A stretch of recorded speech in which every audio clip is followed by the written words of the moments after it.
ดำเนินรายการโดยพระธรรมกิติเมธีผู้ช่วยเจ้าวาดวัดราชาธิวาสวรวิหาร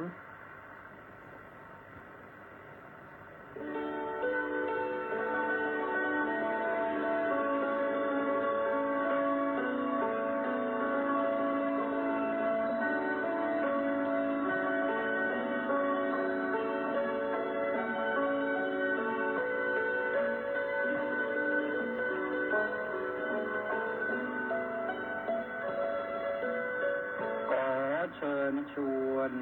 มาฟังธรรมนำชีวิตขัดเกลาจิตบริสุทธิ์ผุดผ่องใสเสริมปัญญาบารมีให้จิตใจสุขสดใสเมื่อได้ธรรมนำชีวารายการพุทธานุภาพจัดสรรให้คำบรรยายจากคำพีมีคุณค่าไม่ต้องค้นไม่ต้องอ่านให้เมื่อยตาได้เวลาพร้อมเชิญเปิดรับฟังฟังธรรมจบแล้วสงบจิตสักครู่สำรวจดูจิตของตนก่อนทุกครั้งจิตว่างแล้วจักหลับได้ทรงพลังสุขสมหวังท่วนทุกท่านนิรันดร์เทิน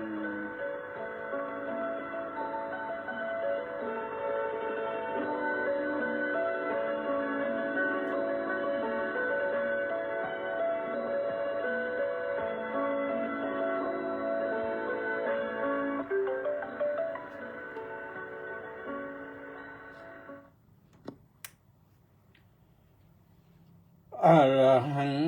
สัมมาสัมพุทโธภควาบุตถังภะคะวันตังอภิวาเดมิสวากขาโตภควตาธัมโมธัมมังนัมมัสสามิ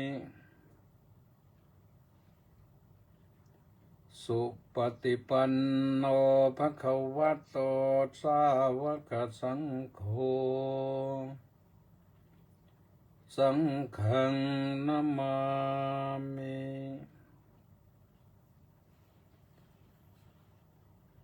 ขอเจริญสุขสวัสดีท่านสาธุชนผู้ฟังทุกท่านวันศุกร์ที่13มิถุนายนพระพุทธศักราช2568แรม3ค่ำเดือน7เวลา3 ทุ่มถึง4 ทุ่มก็มาฟังรายการพุทธานุภาพกันวันนี้ก็ต้องขออนุโมทนากับสำริดและ FC อีก722 คนออนไลน์เข้ามาเบื้องต้นแล้วก็ยังมีพระครูสุนทรศรีละคุณวัดหัวเกาะรุ่งปากพนังแล้วก็มณีแสงจันทร์สมศรีลักษณะวิลาศ3 ท่านมาทันใจ4 ท่านที่4ก็คือประสานเรืองดิษฐ์อนุโมทนาทุกท่านมาพร้อมกันเลยวันนี้บรรยากาศก็สงบดีไม่มีกิจกรรมนอกวัดก็เลยอยู่เฝ้ากุฏิตลอดแล้วก็เมื่อตะกี้นี่ได้ยินเสียงฝนโปรยมานิดจริงๆไม่มาก ก็เงียบไปแล้วคงจะผ่านพ้นไปแล้วเพราะฉะนั้นก็มาฟังก็คิดธรรมะกันวันนี้ก็จะพูดถึงเรื่องโชคดีโชคร้ายถามว่ามีจริงไหมโชคดีโชคร้ายมีจริงไหมเกิดประโยคคำตรงนี้เนี่ยแล้วแต่จะพูดกันนะแล้วก็สื่อความหมายกันถามว่าโชคดีมีไหมก็น่าจะมีอยู่นะมีอยู่แหละแต่ถามโชคร้ายก็มีอยู่ไหมมันก็มีอยู่เหมือนกันว่าคนเราบางคนนั้นโชคดีก็โชคดีเอาดีเอาซื้อหวยก็ถูกแล้วถูกอีกปีหนึ่งก็ถูกก็หลายรอบแต่พอหมดโชคดีแล้วก็หายไปเลยไม่ถูกเลยเหมือนกันในขณะเดียวกันคนที่โชคร้ายก็เรียกว่าเคราะห์ร้ายไข้รุมมีหลายสิ่งหลายอย่างที่เข้ามารุมมาตุ้มเรื่องของเจ็บป่วยบ้างเรื่องของทรัพย์สินสูญหายบ้างเรื่องคนในบ้านทะเลาะกันบ้างเรื่องเพื่อนบ้านมาชวนทะเลาะบ้างเรื่องถูกให้ออกจากงานบ้างมันก็มาตามกันมาเรื่อย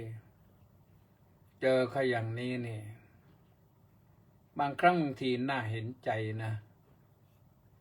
คนที่เรียกว่าโชคร้ายหรือเคราะห์ร้ายนั่นแหละครับ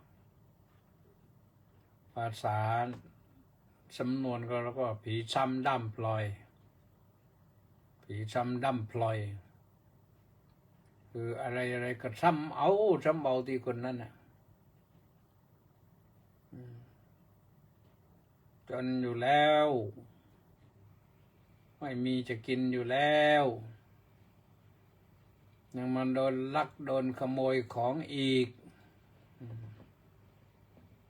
หรือถูกต้องคดีความก็ไปอีกจนกระทั่งว่าไม่รู้จะเอาชีวิตไปแอบซุกไว้ตรงไหนมันโชคร้ายจริงๆอันนี้มันก็เป็นเรื่องของแต่ละคนไม่เหมือนกันนะ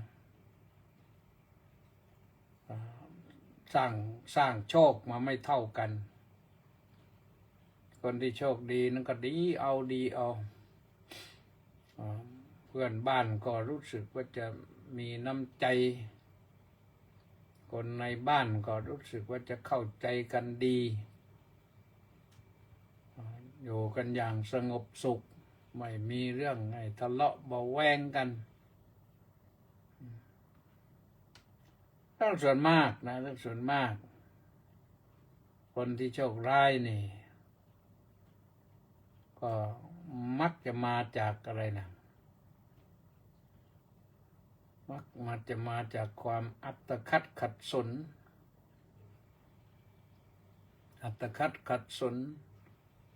รัพย์สินเงินทองนั่นแหละก็เลยอยู่ไม่เป็นสุข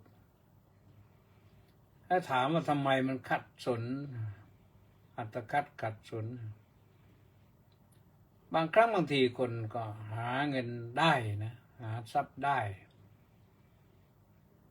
แต่ว่าใช้จ่ายทรัพย์ไม่เป็น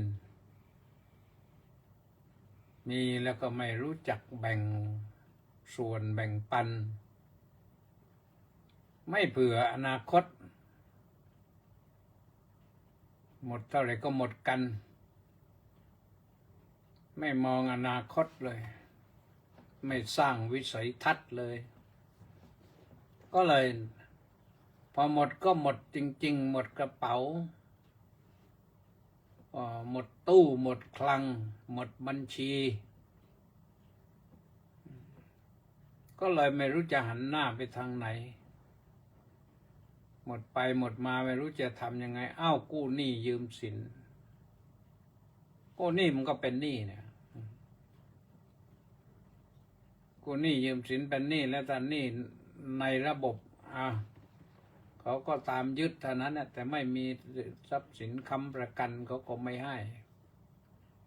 แต่เดี๋ยวนี้บางครั้งบางทีบางเรื่องเขาก็ให้เลยนะ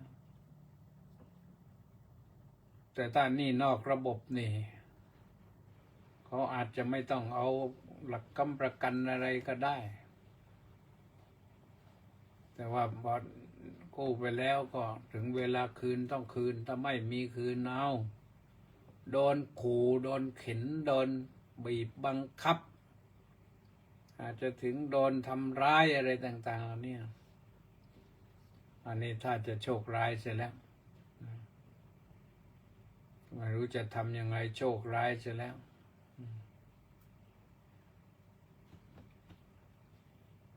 คนโชคดีนั้นต่างกันนะคนโชคดีอะไรก็ดีหมดนะคนในบ้านก็รักใคร่สามัคคีกลมเกลียวกันดีเพื่อนบ้านก็เข้าใจกันดีทำงานก็เจริญก้าวหน้ามีแต่ความราบรื่นเรื่องโชคดีโชคร้ายนี่บางครั้งบางทีพระก็พูดว่ามันไม่มีหรอกโชคดีโชคร้ายมันมีไม่มีก็ถือแล้วแต่แหละแต่คนมันประสบอยู่นี่จะบอกว่าไม่มีได้ยังไงคนประสบโชคดีก็มีคนประสบโชคร้ายก็มีบางครั้งบางทีเนี่ยมันซ้ำเติมกันถ้าเป็นโชคร้ายก็เรียกว่าซ้ำเติมกันถ้าเป็นโชคดีก็เรียกว่ากลายเป็นบุญวาสนาบารมีเพิ่มพูนก็เป็นอยู่อย่างเนี้ยนะว่ากันจริงๆแล้วนะในทางศาสนาใช้คำหนึ่งแต่โลกใช้คำหนึ่งใช้คนละคำต่างกันแต่ในความหมายมันน่าจะมีความหมายเดียวกันเช่นศาสนาจะเน้นไปที่คำว่าเรื่องกรรมอย่างนี้กรรมดีกรรมชั่วหรือกรรมที่เป็นกุศลกรรมที่เป็นอกุศลส่วนภาษาโลกก็คือเรื่องของโชคดีโชคร้ายนั่นแหละถ้าสร้างกรรมที่เป็นกุศลไว้ดีเนี่ยคนก็ประสบความดีในบ้านเนี่ยถ้าอยู่กันด้วยศีลด้วยธรรมมันไม่มีเรื่องเบียดเบียนกันมีแต่ให้อภัยกันคนอยู่ในบ้านเนี่ยจะมากมายสักเท่าไหร่กี่คนหมายความว่ามากมายกี่คนถ้าซื่อสัตย์สุจริตจริงใจกันเนี่ยไม่หยิบเอาสิ่งของที่เจ้าของไม่ได้ให้เพียงคนเดียวเพียงชิ้นเดียวเนี่ยเจ้าของมีราคามากหรือมีราคาน้อยหรือไม่มีราคาก็แล้วแต่ถ้าไม่ใช่ของตนแล้วก็ไม่หยิบไม่จับแม้จะจับทิ้งถังขยะจะทิ้งก็ต้องถามก่อนว่าอันนี้ยังหวงอยู่ไหมเป็นของใครมาวางไว้ทำไมมาวางไว้อย่างนี้ถามกันเข้าใจแล้วให้เจ้าของเก็บหรือว่าใช้ไม่ได้แล้วก็เก็บใส่ถังขยะเสียใส่ถุงดำเสีย มันก็ไม่ทะเลาะเบาะแวงกันยิ่งถ้าเป็นของมีราคาเป็นเงินเป็นทองไว้เนื้อเชื่อใจกันได้แม้จะเผลอสติวางไว้ก็ไม่ทำให้สิ่งของนั้นมันเสียหายเมื่อไม่มีคนอื่นเข้ามาในบ้านก็ต้องคนในบ้านนั่นแหละทีนี้เมื่อคนในบ้านเก็บไว้ให้มันก็เป็นสิ่งที่น่าไว้เนื้อเชื่อใจกันก็เรียกว่าเป็นการสร้างกรรมดีกันให้เกิดความไว้เนื้อเชื่อใจกันคนในบ้านรู้จักประหยัดช่วยกันประหยัดช่วยกันอดออมใช้น้ำใช้ไฟไม่ให้มันสิ้นเปลืองเปล่าไฟดวงไหนไม่ต้องการใช้แสงแล้วก็ปิดเสียก็ได้ปิดสวิตช์ง่ายนิดเดียวน้ำประปาที่ต้องจ่ายกันเป็นประจำถ้าหากว่าเห็นน้ำมันปิดไม่สนิทช่วยกันปิดเสียไม่ให้มิเตอร์มันหมุนเรื่อยไปไอ้มิเตอร์หมุนเรื่อยไปนี่หมายความว่าค่าใช้จ่ายมันก็ต้องเพิ่มขึ้นสิ่งของเครื่องใช้ไม้สอยถ้ายังมีใช้การได้ซ่อมบำรุงปรับปรุงและใช้การได้ก็ช่วยกันซ่อมช่วยกันปรับปรุงช่วยกันบำรุงมันก็ใช้การได้ไปอีกนานหรือรถจะเป็นรถจักรยานรถมอเตอร์ไซค์รถยนต์สี่ล้อนั่งเที่ยวนั่งไปทำงานถ้ามันยังไม่ชำรุดก็บูรณะปรับปรุงทำสีใหม่ก็สวยอีกก็ใช้กันได้ต่อไปไม่ต้องสิ้นเปลืองไปซื้อบางบ้านนี่คือเห็นนะซื้อแล้วซื้ออีกซื้อมาแล้วก็ขายต่อใช้ไม่ชอบใจก็ขายต่อเบื่อแล้วก็ขายต่อขายอย่างนั้นมันหากำไรยากเพราะขายไม่รักเสียแล้วนี่ก็ปล่อยไปขายแบบขาดทุนนึกเอาว่าที่ได้ใช้มาเป็นกำไรแล้วก็น่าเสียดายนะน่าเสียดายเงินนะที่หามาไม่ใช่ง่ายนะ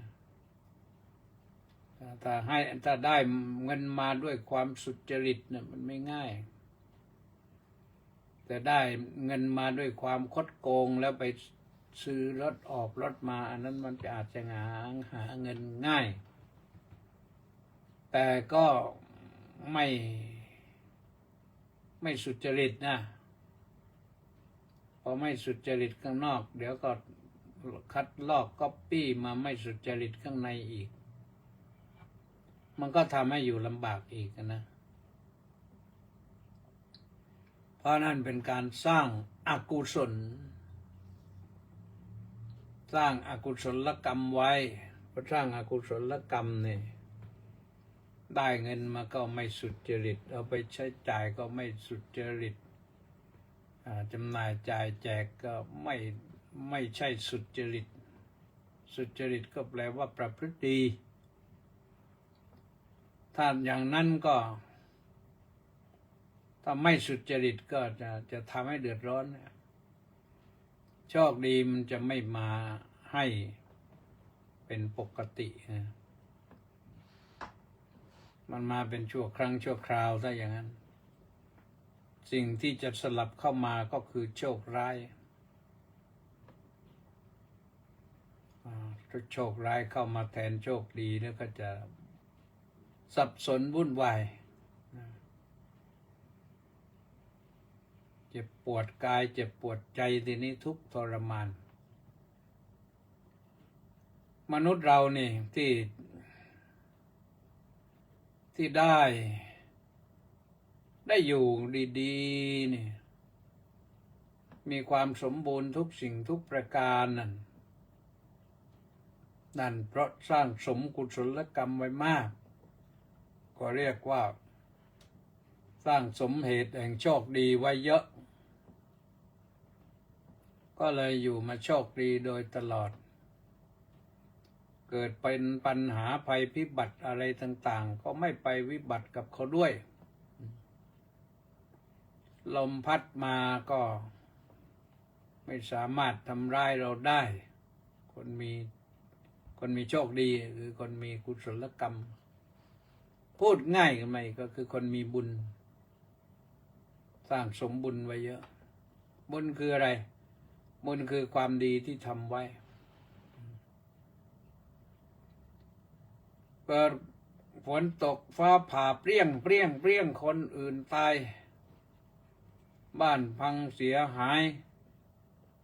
ควายก็ไม่เหลือตายเป็นบางทีเป็นหมดคอกวัวควายเนี่ยแต่คนที่โชคดีไม่เป็นเช่นนั้นนะคอกทั้งที่อยู่ไม่ไกลกันแต่ก็ไม่มีเหตุให้ต้องวิบัติเช่นนั้น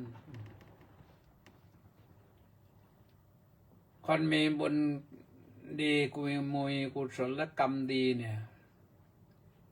เกิดไฟไหม้ขึ้นก็มาถึงบ้านเราไฟมันก็ดับ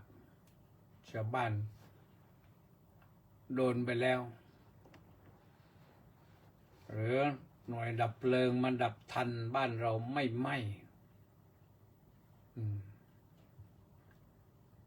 มันเป็นอย่างนั้นนะนี่เรียกว่าโชคดีแต่คนที่โชคร้ายก็ไม่เหลือนะจะเป็นลมพายุฝนหนักน้ำท่วมไฟไหม้ขาดแคลนอะไรต่างๆคนโชคดีจะไม่มีปัญหาแต่คนโชคร้ายนี่มีทุกเรื่องเลย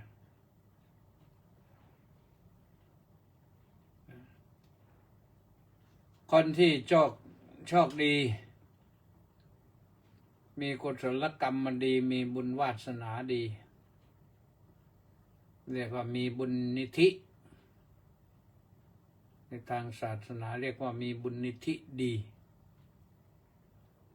คือบุญนิธิก็คือกองทุนบุญ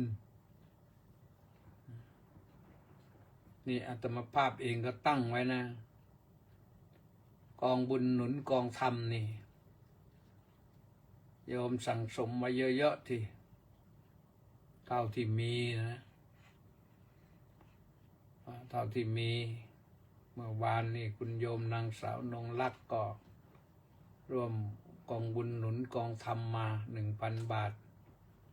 ก็อนุโมทนาสาธุนะคุณโยมนางสาวนงลักษ์อิสโรทำมาเป็นประจำทุกเดือนนี่สั่งสมกองบุญหนุนกองธรรมเรียกว่าสร้างสมบุญกุศลนะคนที่สร้างสมบุญกุศลไว้เนี่ยปลื้มใจนะนึกถึงบุญของตนเองและปลื้มใจทำให้บุคคลผู้นั้นมีผิวพรรณดีผ่องใสผิวพรรณผ่องใสไม่มีรอยด่างรอยดำไม่มีตกกระผมก็ไม่ชราเร็วผิวก็ไม่ชราเร็วมือเท้าก็ไม่ชราเร็ว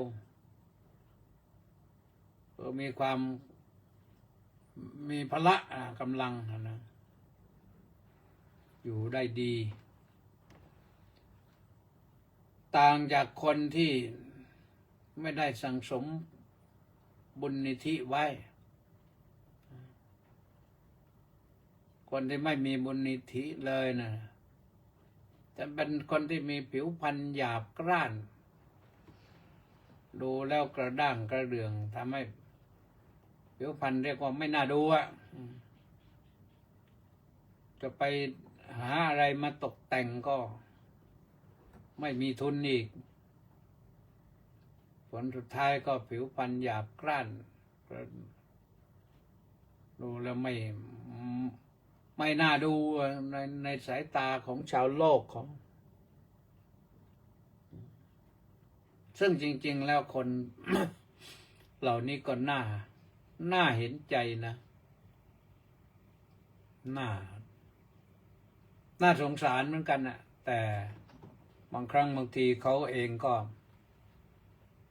คิดไม่ออกบอกไม่ได้ทำไม่ถูกเวลาเขาบอกว่านี่คนที่เขาผิวพรรณงดงามอย่างเนี้ยเพราะเขาสร้างบุญไว้มากคนพวกนี้ไม่เชื่อได้อีกเฮ้ยบุญจะมาช่วยสร้างผิวพรรณให้งดงามได้อย่างไรว่าไปโน่นอีก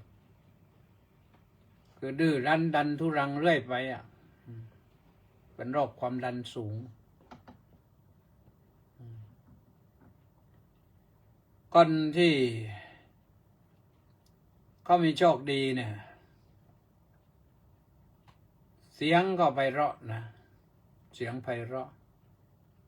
สุสรตาเสียงไพเราะมีเสียงไพเราะพูดออกไปแล้วตัวเองก็สบายใจผู้อื่นฟังก็ชื่นใจนะเสียงไม่หยาบไม่เป็นเสียงของคนหยาบคายฟังแล้วสนอโสดเป็นปิยวาจาออกมาพูดจาออกมาก็เป็นคำพูดที่น่ารักแม้บางครั้งที่พูดหยาบแต่คนฟังก็ยังรับได้ยังตีความไม่ถูกไปได้ทั้งที่พูดหยาบนั่นแหละนะ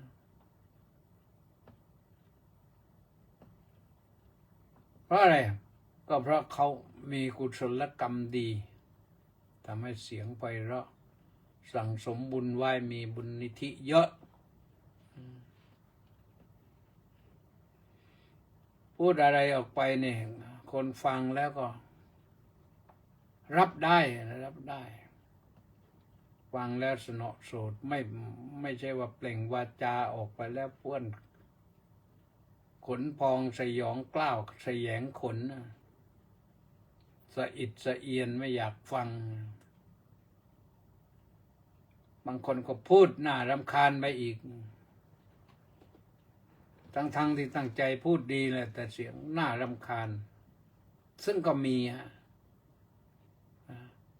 ความรู้ดีความสามารถดีแต่เสียงไม่ดีพูดออกไปแล้วนี่เพื่อนรำคาญ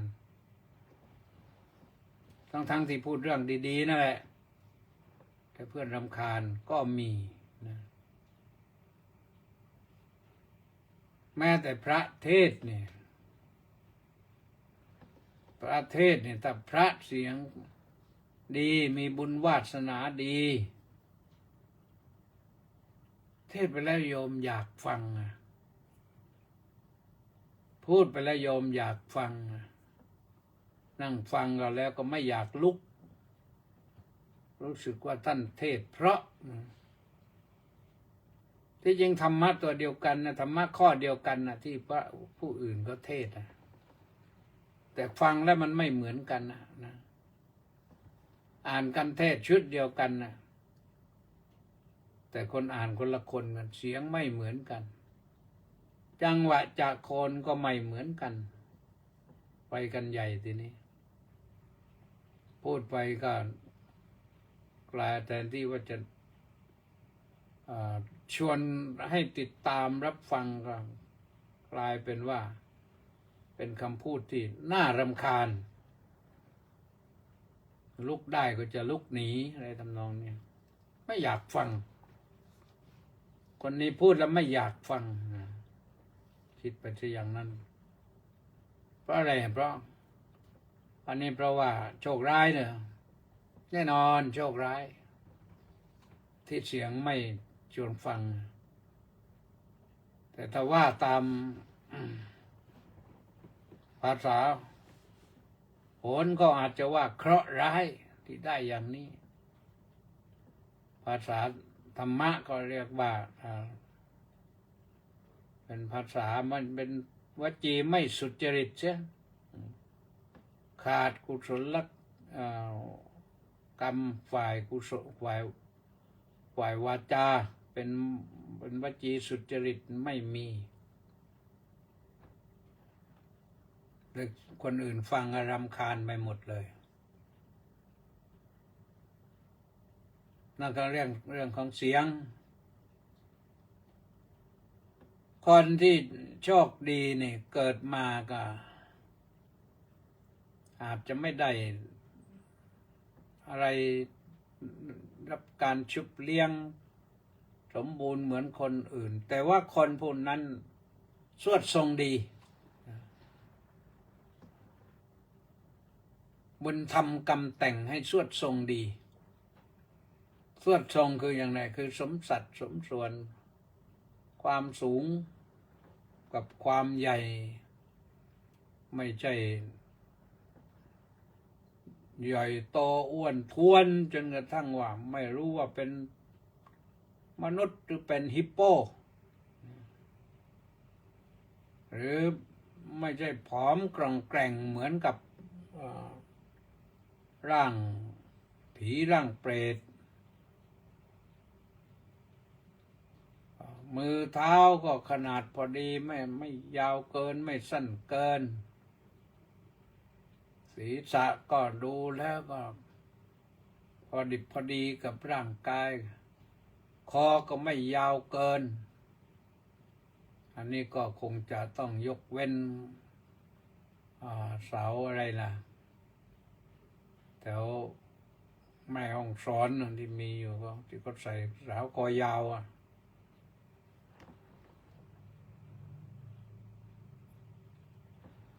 ก็ใส่กำไลคอให้คอมันยาวก็มีเผ่าเดียวนะเดี๋ยวนี้ไม่ค่อยเห็นแล้วมันก่อนเขาเอามาโชว์ซึ่งก็ไม่น่าโชว์นะสงสารเขาโชว์หาตังค์มันไม่ใช่นะไม่ใช่หาตังค์กับลักษณะแบบนั้นเขาอาจจะถือว่าเป็นวัฒนธรรมเป็นจารีตประเพณีที่ดีของเขาแต่เปรียบเทียบกับมนุษย์โลกแล้วไม่น่าจะใช่เพราะฉะนั้นก็นั่นคือเรื่องของ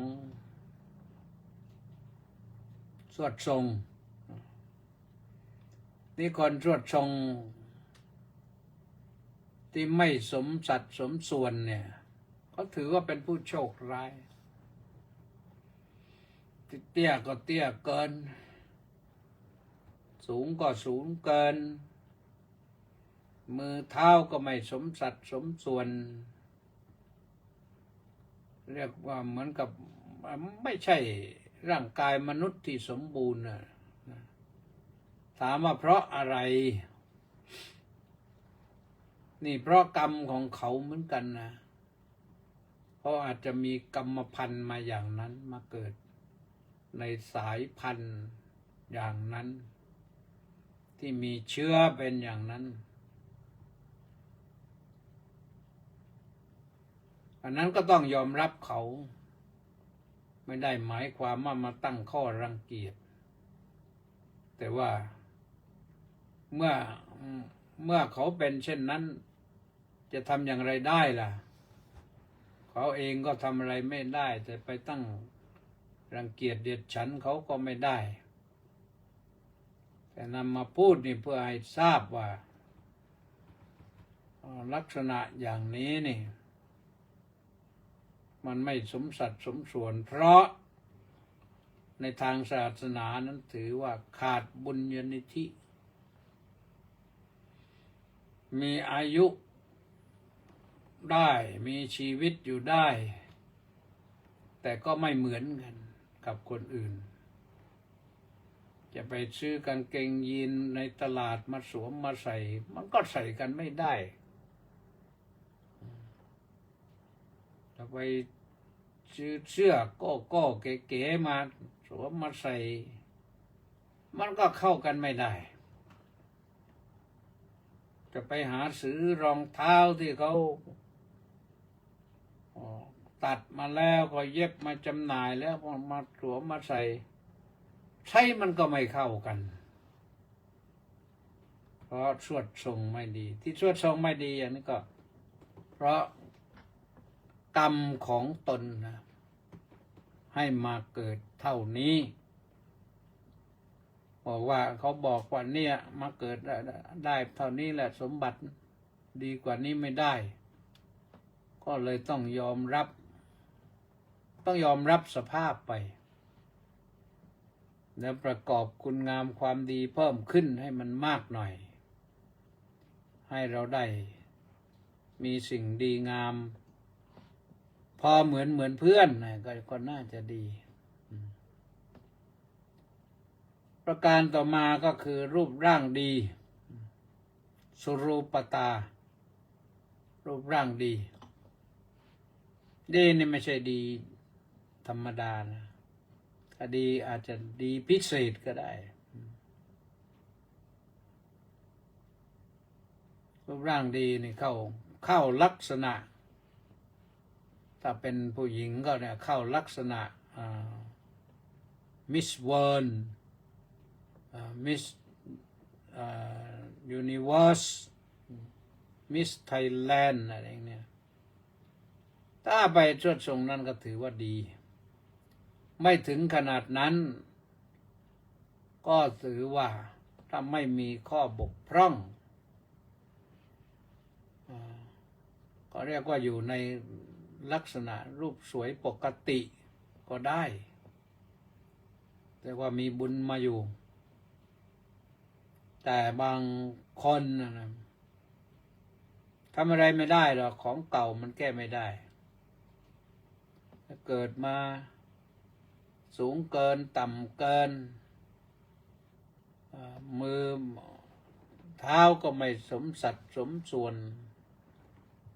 ศีรษะก็ไม่สมสัดสมส่วนกับคอกับตัวอะไรต่างๆ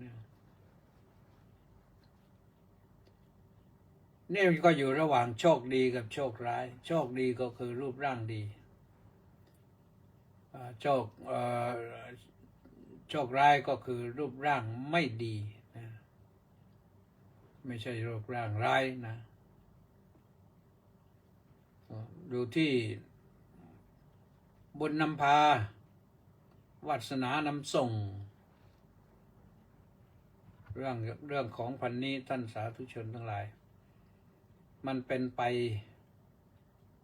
ตามบุญทางพระก็เรียกว่าสร้างกุศลกรรมไว้ดีก็ได้รูปร่างที่ดีใครเห็นแล้วก็ชื่นชมว่าคนนี้สวยแต่งชุดอะไรก็ดูดีไปหมดนะแต่ก่อนรูปร่างไม่สวยแล้วเนี่ยใส่ชุดอะไรก็มันไม่เข้าตานะคนดูแล้วก็โอ้ยมันเกิดอะไรขึ้นกับคนนี้นั่นก็เป็นเรื่องของรูปร่างมันก็รูปร่างกับสวดทรงนี่มันก็คล้ายๆกันนะแต่สวดทรงในเรื่องของความสมสัดสมส่วนรูปร่างในเรื่องงามไม่งามสุรูปตาอสุรูปตาประการต่อมาคือเรื่องของได้เป็นใหญ่ในตำแหน่งหน้าที่การงานคนโชคดีก็ได้ตำแหน่งหน้าที่การงานที่ดีบางคนเนี่ยสอบเข้าทำงานอะไรก็ได้หมดผ่านหมดเรียกว่าเล่นตัวเลือกได้ต้องการจะทำงานส่วนไหนแต่บางคนเนี่ยเดินหางานสมัครแล้วสมัครอีกรองเท้าขาดแล้วก็ยังไม่ได้ มันต่างกันนี่คนที่ได้แล้วเนี่ยได้งานแล้วได้ไปด้วยกันแต่ก็เป็นใหญ่ได้ไม่เท่ากันอีกไม่เหมือนกันคนที่ได้เป็นใหญ่เรียกว่าภาษาพระท่านใช้คำว่าอธิปัจจังความถึงความเป็นใหญ่เป็นอธิปัจจังเนี่ยเป็นอธิบดีนะอธิบดีกรมต่างๆเนี่ยถ้าต่ำกว่ากรมก็ผู้อำนวยการแล้วขนาดกรมก็อธิบดีโตกว่ากรมก็เป็นอะไรนะเป็นกระทรวงคนที่จะขึ้นมาเป็นปลัดกระทรวงถ้าเป็นข้าราชการนะก็ต้องมาจากอธิบดีปลัดกระทรวงหรือเป็นตำแหน่งอื่นที่มีฐานะเท่ากันฐานะอื่นไม่สำคัญนะค่าตอบแทนเสมอเหมือนกันนั่นก็ถึงจะยอมรับกันได้ไม่งั้นก็ถือว่าถูกลงโทษการได้เป็นใหญ่นี่ไม่ง่ายนะลองนึกภาพดูโยมในกรมหนึ่งมีข้าราชการที่ต้องเป็นรองอธิบดีกี่คน2 บ้าง3 บ้างบางทีก็มีกรมอื่นที่เสมอเหมือนกันก็อาจจะข้ามห้วยข้ามทะเลมาก็ได้มาเป็นอธิบดี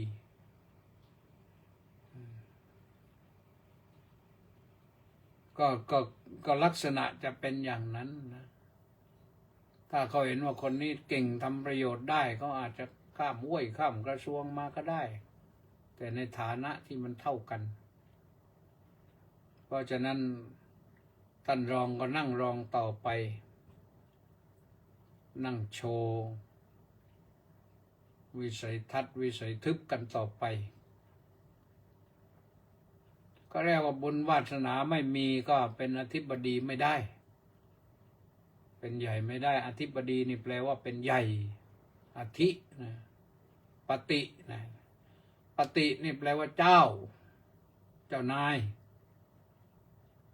ถ้าในบ้านเฉพาะในบ้านเขาแปลว่าผัวปฏิแปลว่าผัวถ้าต้นไม้ในป่าต้นใหญ่ๆเขาเรียกว่าวณปฏิคือต้นไม้ที่เป็นเจ้าป่าเช่นต้นไทรต้นอะไรอย่างเนี้ยเป็นเจ้าป่าใหญ่ถ้าคนเป็นอธิบดีต้องมีบุญวาสนาถ้าบุญไม่พอโชคดีไม่พอขึ้นไปเป็นปั๊บเดียวหล่นตุ๊บเลยมารู้อะไรมาแทรกนะไม่รู้อะไรมาแทรกเขาให้หล่นตุ๊บเลยก็ได้แต่คนที่ไม่มีบุญเนี่ยเรียกว่าโชคร้ายเนี่ยเป็นใหญ่ไม่ได้ขึ้นไม่ถึงก็นั่งอยู่สมมติว่ารองอธิบดี5 คนนี่ปีนี้อธิบดีคนเดิมเกษียณเนี่ยจะขึ้นไปเป็นอธิบดีต้องเลือกใน5 คนนี้คนใดคนหนึ่งต้องได้เป็นและคนที่มีโชคดีนั่นแหละได้เป็นคนโชคร้ายก็ไม่ได้เป็นไอ้ที่โชคร้ายก็หมายความว่ากุศลกรรมไม่พอวาสนาไม่ถึงประการสุดท้ายก็คือพวกญาติโยมที่เขาเก่งคนโชคดีนั้นมีบริวารบริษัทบริวารเยอะเป็นที่รักที่เคารพของคนอื่นมากมาย ไม่ใช่ที่รักที่เคารพเพราะมีอำนาจวาสนายิ่งใหญ่กลมขู่เก่งบริวารมากเพราะน้ำใจมีบริวารหนีเพราะน้ำใจหดสร้างบุญเพิ่มไปเรื่อยๆก็มีบริวาร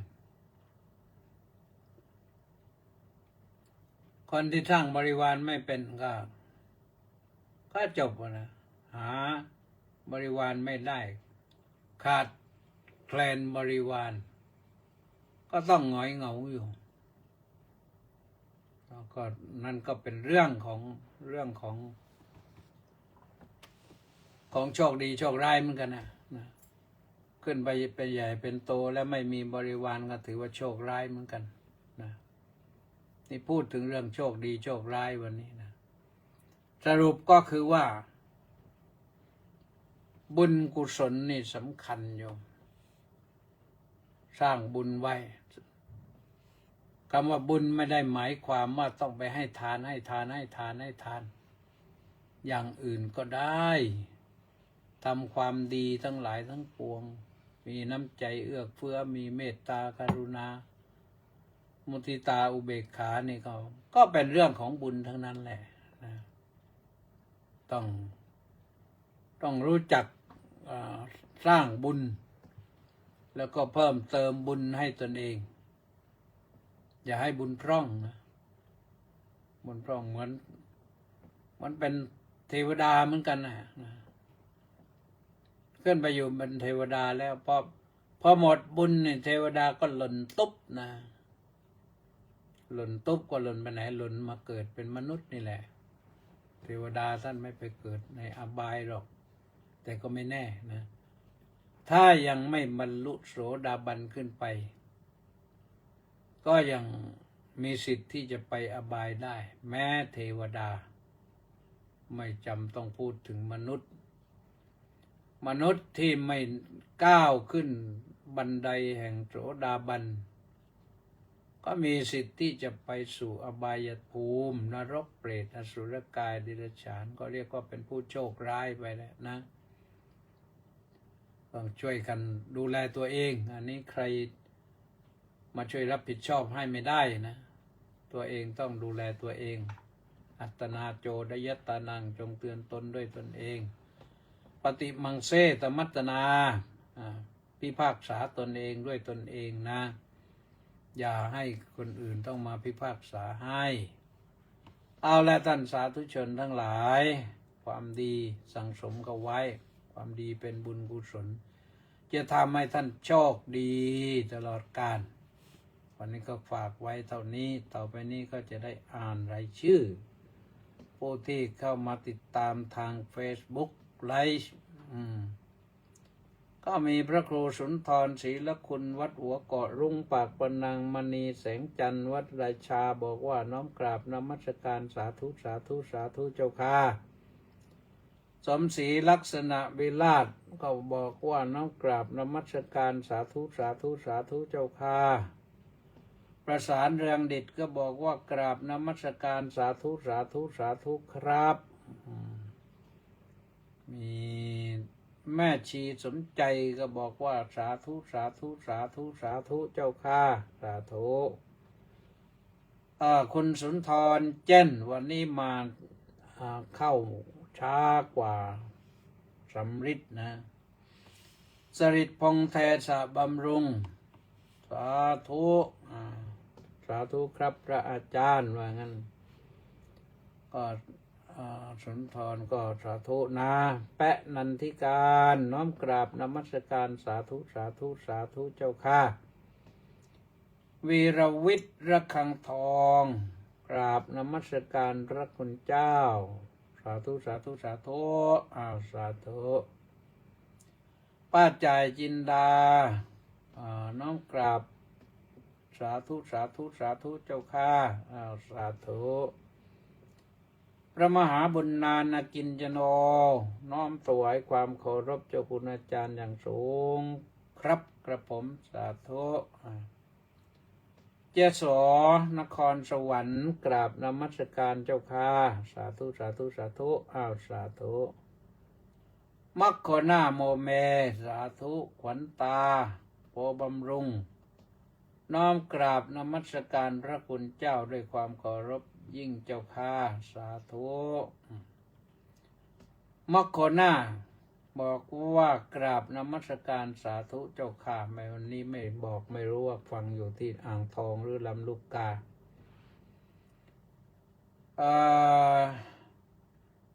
อิสรีหมอยาหายไปนานจังแล้วกราบนมัสการท่านเจ้าคุณอาจารย์เจ้าข้าของสาธุหายไปนานจังแล้วโชคดีที่ประจีนน้อมกราบสาธุสาธุสาธุครับผมเห็นแล้วครับทุเรียนวันค่ำนี้คงมาถึงครับทุเรียนประจีนขอบคุณมากๆครับที่ฝากทุเรียนมาถวายแล้วมันซอฟต์พาวเวอร์อ่อน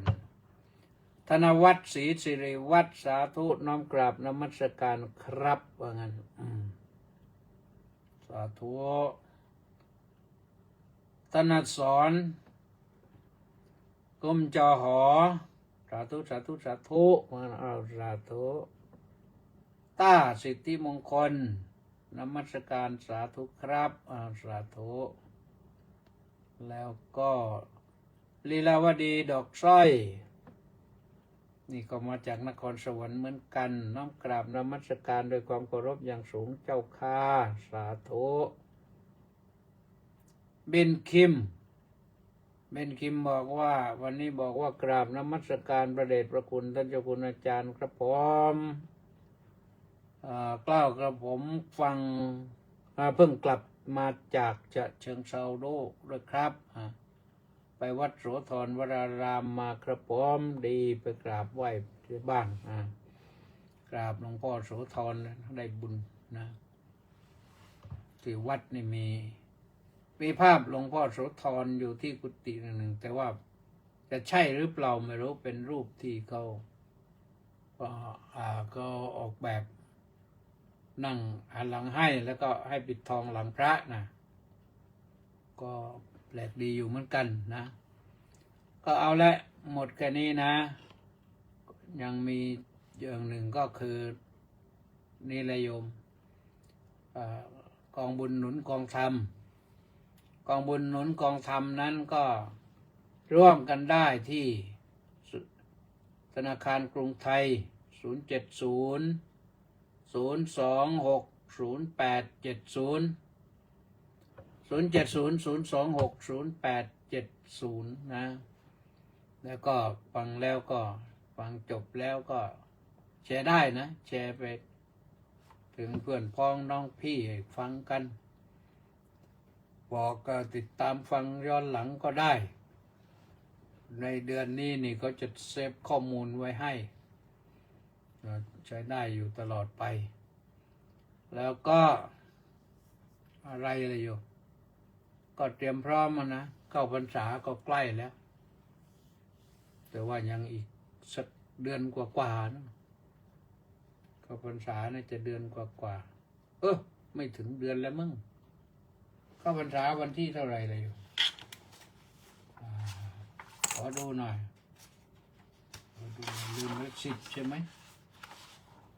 10วันอะไรวันอันนี้14ขึ้น14ขึ้น15เดือน8วันเข้าพรรษานั่นมันเป็นวันที่11นะแต่วันที่10นี่เป็นวันอาสาฬหบูชาอาสาฬหบูชาคือวันที่พระสัมมาสัมพุทธเจ้าทรงแสดงปฐมเทศนาธรรมจักรปวัตตนสูตรนะทราบตามนี้ก่อนวันนี้หมดเวลาขอความสุขสวัสดีจงมีแด่ทุกท่านสวัสดี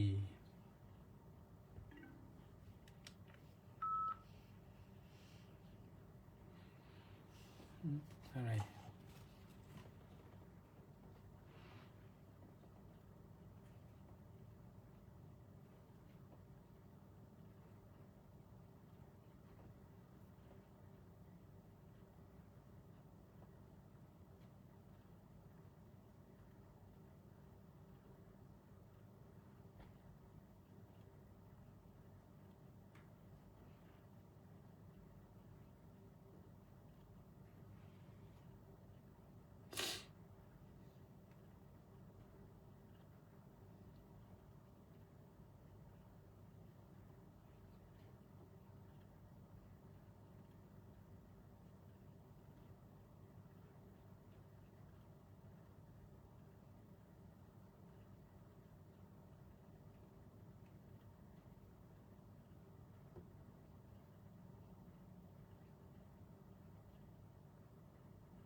ที่นักมวยไทยชิงเข็มขัด2เส้นในวันเดียวครับนี่เป็นการเจอกันระหว่างโยกิมิสุทากาชิมะกับปกรณ์